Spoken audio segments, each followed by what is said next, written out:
Le trafic aérien mondial fortement perturbé ce vendredi. Le plus grand aéroport d'Europe, celui d'Heathrow, près de Londres, au Royaume-Uni, a dû être fermé aujourd'hui en raison d'un incendie.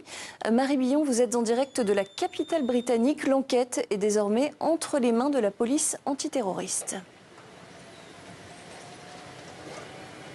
Oui, et c'est un choix qui a été fait à cause de l'ampleur de l'impact de l'incident. Alors qu'il est, la police n'a pas de raison de penser qu'il s'agit d'un acte délibéré ou bien d'un sabotage, mais l'unité antiterroriste dispose de compétences et de méthodes pour savoir où chercher et comment, pour voir s'il y a eu effectivement un acte délibéré. Elle travaille actuellement sur place dans la centrale électrique avec les pompiers qui sont encore là-bas. Et puis si bien sûr à un moment donné l'enquête s'oriente vers la piste criminelle, il aurait été utile que l'unité antiterroriste ait été là depuis le début. En tout cas, le gouvernement britannique a qualifié cet incident de sans précédent et a dit le prendre extrêmement au sérieux.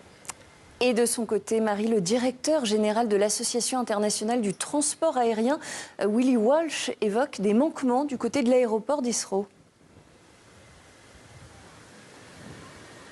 Oui, parce qu'en fait, quelles que soient les causes de cet incident, beaucoup de questions vont être posées. Comment se fait-il que le plus grand aéroport du pays, le plus grand d'Europe, soit sujet à une centrale électrique de moyen calibre?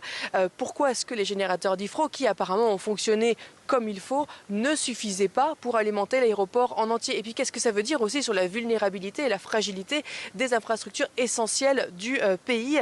C'est aussi évidemment une grande tâche pour la réputation à l'international du Royaume-Uni. Heathrow est une plaque tournante du transit aérien et évidemment c'est sans parler du coût. On parle déjà de plusieurs millions de livres sterling de pertes et de manques à gagner.